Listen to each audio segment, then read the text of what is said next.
Mesdames et messieurs, bonjour. DSK, membre du mouvement Alliance pour le changement et le développement de la Côte d'Ivoire. Mouvement d'éveil de conscience des jeunes Ivoiriens. Une semaine après le sommet Afrique-France tenu à Montpellier, je voudrais vous donner nos analyses et nos commentaires. Trois aspects ont retenu notre attention.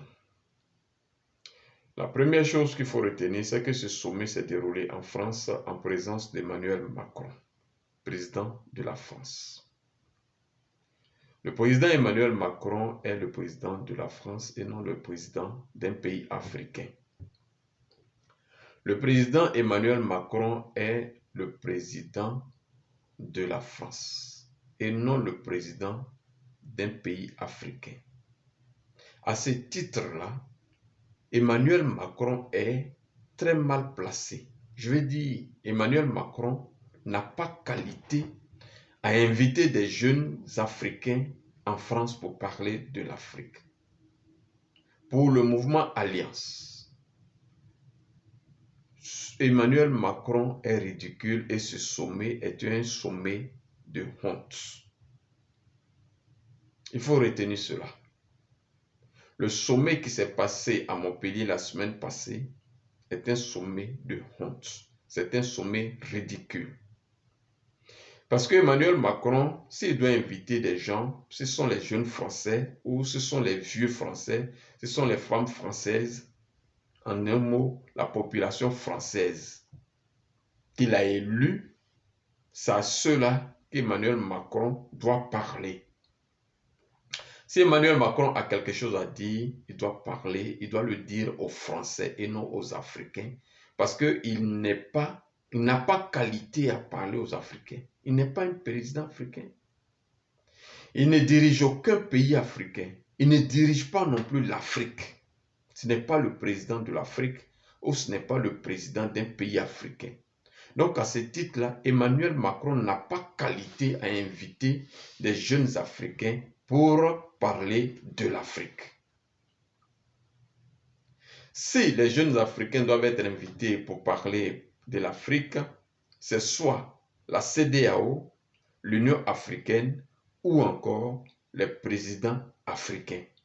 Voici ceux-là qui ont qualité à inviter les jeunes Africains de tous les pays à venir, n'est-ce pas, et se parler, à venir parler, débattre de l'Afrique. Donc, retenez-le très bien, mesdames et messieurs. Je vous prie de partager cette vidéo pour que tous nos amis qui nous suivent puissent les avoir.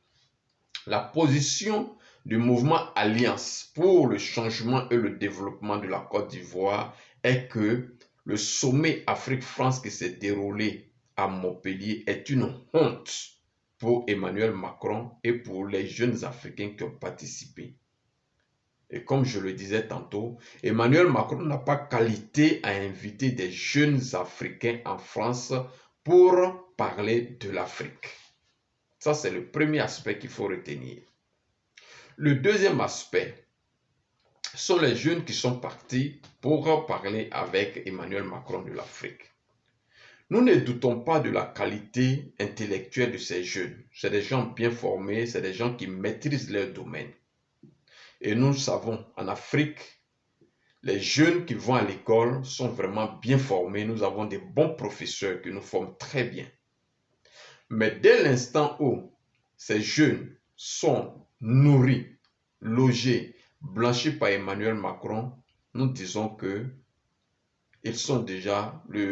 les échanges sont déjà biaisés.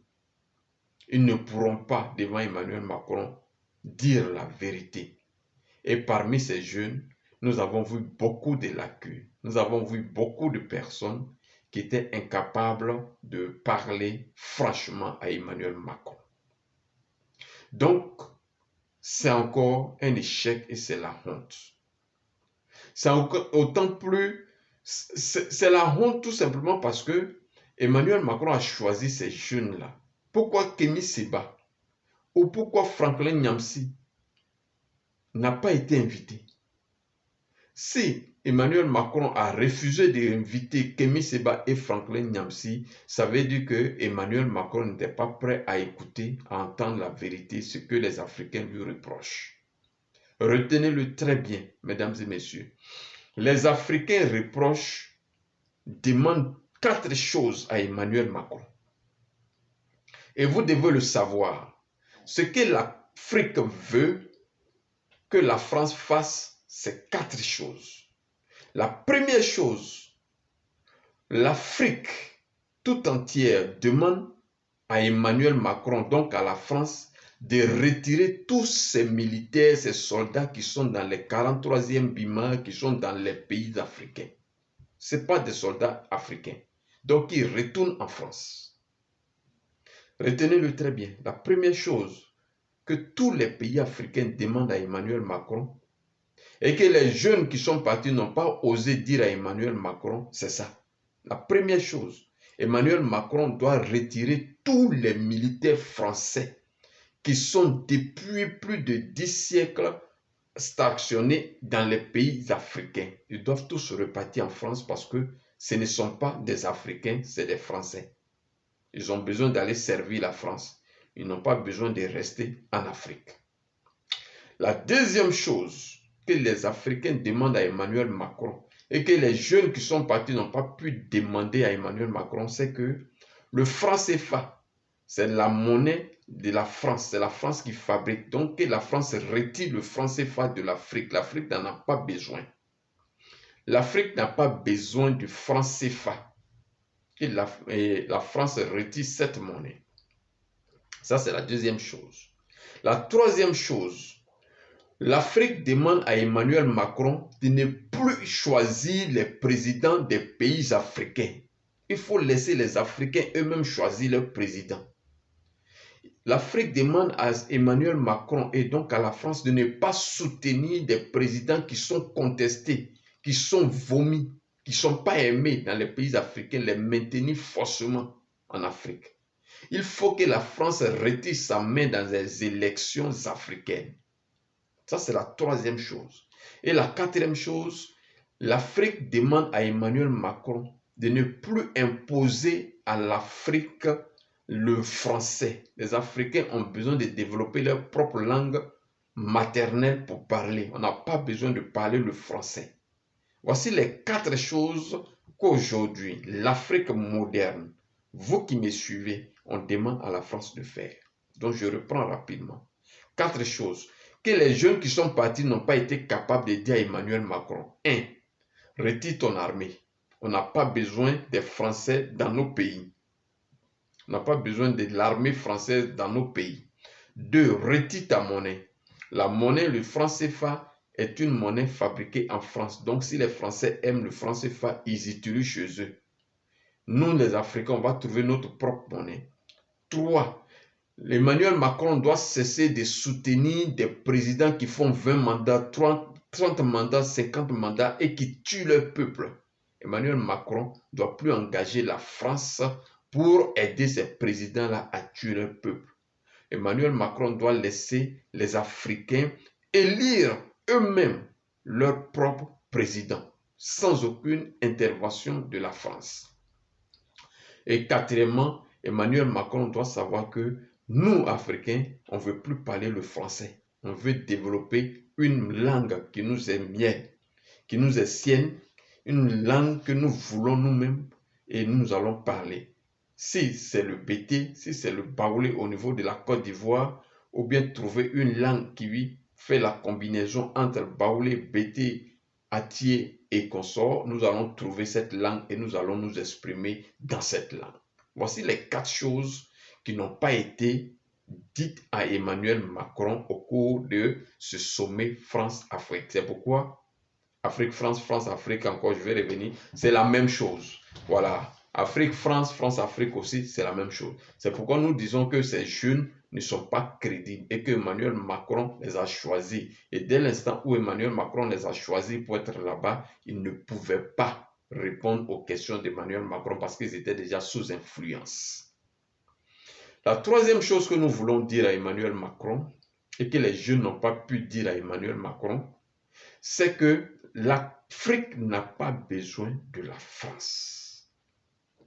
Retenez-le très bien, mesdames et messieurs. L'Afrique, avec les matières premières que l'Afrique possède, elle n'a pas besoin de la France. L'Afrique peut se développer elle seule et elle-même sans la France. Au départ, la France était un partenaire économique de l'Afrique. Donc, les pays africains devaient produire leurs matières premières et vendre à la France. Donc, la France était un partenaire commercial. Mais aujourd'hui, la France se substitue en partenaire politique en Afrique, en partenaire militaire en Afrique, ce qui n'était pas le contrat qui était signé. Mais c'est tout simplement parce que la France que vous voyez est un pays pauvre. Et la pauvreté de la France est grave, parce que les intellectuels français ont refusé de réfléchir. Les intellectuels français ont démissionné. Il n'y a pas d'intellectuels en France.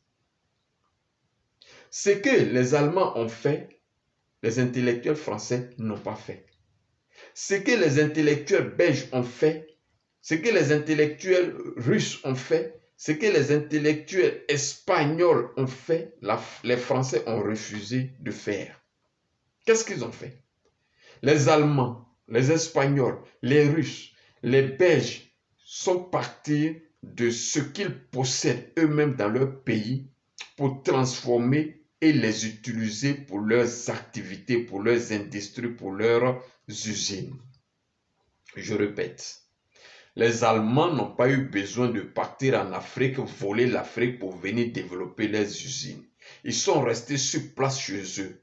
Ils ont réfléchi, les intellectuels ont réfléchi pour dire qu'est-ce que nous avons chez nous au pays ici qu'on peut transformer pour alimenter nos usines. C'est comme ça que la Belgique a fait, c'est comme ça que la Finlande a fait, c'est comme ça que l'Estonie a fait, c'est comme ça que la Bosnie a fait, c'est comme ça que tous les Italiens ont fait. Donc chaque pays est resté chez lui, a réfléchi et a trouvé la formule pour alimenter ses activités. Ce que la France, les Français n'ont pas fait. Les intellectuels français ont démissionné. La France n'a pas d'intellectuels. La France n'a pas de savants. La France n'a pas de chimistes. Dès que la France a besoin de matières premières pour alimenter les usines, ils vont en Afrique. Dès que la France a besoin de matières premières pour alimenter leur courant électricité, ils vont en Afrique. Et quand ils vont en Afrique, ils vont pour piller l'Afrique. Et c'est pourquoi ils ont stationné des militaires en Afrique. S'ils vont et que les Africains refusent de leur donner, automatiquement ils activent les militaires qui tuent les Africains. Et c'est ce qui fait peur aux chefs d'État africains et qui sont obligés, ces chefs d'État sont obligés de se soumettre à la France. Voici la technique de la France. La France n'a pas développé par elle-même ses propres ressources pour pouvoir s'auto-alimenter, pour pouvoir développer ses activités, développer ses usines. La France ne l'a pas fait. Les intellectuels français ont refusé de réfléchir. Mais en lieu et place de cela, la France préfère venir en Afrique pour piller. Et c'est pourquoi les présidents français sont obligés d'être en complicité avec les présidents africains pour pouvoir avoir toujours ces matières premières-là sans payer pour les apporter en France et les utiliser dans les usines. Voici le problème de la France. Sinon, au départ, la France était un partenaire économique de la Côte d'Ivoire ou de l'Afrique. Mais si vous êtes un partenaire économique, ça veut dire que l'Afrique peut vendre ses produits à qui il veut, à tous les pays qu'elle veut. Mais la France oblige l'Afrique à lui vendre forcément ses produits. Et quand l'Afrique refuse, la France active ses militaires qu'elle a stationnés sur place pour venir endeuiller ce président et piller, faire peur à ce président et piller l'Afrique. La France a démissionné. les intellectuels français ont démissionné, retenez-le. Si vous voyez que la France aujourd'hui est en train de souffrir en Afrique, si vous voyez que lorsqu'on parle d'Afrique, la France est dedans, c'est tout simplement parce que les intellectuels français n'ont pas fait le travail qu'il fallait. Et c'est ça que la France veut nous imposer. La France refuse que nous aussi, Africains, on développe nos usines à partir de ce que nous avons comme matière première. La France veut nous rendre aussi comme elle est. La France veut rendre les pays africains. La France ne veut pas que les intellectuels africains développent leurs produits, leur pays par eux-mêmes. La France veut nous rendre dépendants d'elle. La France veut rendre les pays africains dépendants d'elle. Et c'est pourquoi vous allez voir qu'en Afrique, en Côte d'Ivoire, le café, le cacao, il faut les transporter en France pour pouvoir transformer cela en poudre de café, de cacao et mettre dans les boîtes pour les ramener vendre en Côte d'Ivoire. Qu'est-ce qui nous empêche de transformer sur place nos propres produits et les consommer sur place? La France ne veut pas de cela. Si vous ne voyez pas ces choses-là en Afrique, si vous ne voyez pas ces usines-là en Afrique, en Côte d'Ivoire, c'est la France qui interdit. Et la France prend un individu président qu'elle manipule et que lui aussi ne crée pas ces usines pour pouvoir transformer sur place les matières premières que nous avons. Voici le système de la France. Comme la France n'a pas développé des choses chez elle, alors, elle se déporte pour nous prendre tout ce qu'il faut, elle se déporte en Afrique pour prendre tout ce qu'il faut, et de deux, elle empêche que l'Afrique se développe, parce que si l'Afrique se développe, et que l'Afrique même peut transformer ses produits sur place, elle, la France, elle ne pourra plus venir avoir ses produits, et donc il va avoir famine en France, il va avoir problème en France, et donc les Français vont crier, les Français vont se plaindre, et les Français vont vivre dans la misère. Et donc, pour ne pas que la France vive dans la misère, la France préfère venir voler, piller tout ce qui est en Afrique, donc appauvrir la France, appauvrir l'Afrique pour aller se développer. L'appauvrissement de l'Afrique développe la France. Ça, c'est ce qu'il faut retenir. Et c'est l'analyse que nous voulons vous faire savoir. L'Afrique n'a pas besoin de la France. La Côte d'Ivoire, sans la France, va se développer, va créer ses usines, va transformer son café, son cacao, et les Ivoiriens vont boire les cafés cacao. La preuve en est, les Ivoiriens arrivent à transformer leur manioc en attiqué pour consommer. Donc, si la France ne vient pas en Côte d'Ivoire, la Côte d'Ivoire est capable de transformer elle-même tous ces produits qu'elle a en Côte d'Ivoire et puis les commercialiser, les vendre à qui elle veut et se développer. Ce que la France empêche de faire. Et si vous voyez Emmanuel Macron parler aux Africains, c'est de ça il s'agit. Est-ce que Angela Merkel a le temps, l'Allemagne, a le temps d'appeler les Africains pour venir leur parler de l'Afrique? Pourquoi? Elle n'est pas présidente de la France, de l'Afrique. Si Emmanuel Macron prend le temps d'appeler les jeunes Africains pour parler, c'est parce que les intellectuels français ont refusé de réfléchir. Mesdames et messieurs, voici ce qu'il faut comprendre. Le sommet Afrique-France, c'est la même chose France-Afrique. C'est pour que la France ait toujours la même mise en Afrique parce que la France a refusé de réfléchir et donc la France n'a rien chez elle. La France ne peut pas transformer elle-même ses propres matières premières qui sont chez elle là-bas. Pour ces industries, elle est obligée de venir piller en Afrique. Et c'est pourquoi Emmanuel Macron se permet d'inviter des jeunes Africains pour parler de cela. En réalité, Emmanuel Macron n'a pas qualité à inviter des jeunes Africains. C'est un président français. Si Emmanuel Macron doit parler aux gens, c'est aux Français qu'il doit parler. C'est les Français qui l'ont élu, ce n'est pas les Africains qui ont élu Emmanuel Macron. Et donc c'est ridicule. C'est-à-dire, sur le plan géostratégique, c'est ridicule. Sur le plan, quand vous regardez ce qui se passe, c'est ridicule. C'est un peu comme Alassane Dramane Ouattara invite les jeunes Français en Côte d'Ivoire pour parler de la France. C'est ridicule. C'est ridicule. Donc le sommet est un sommet de la honte, comprenez-le bien. Sur ce, portez-vous bien.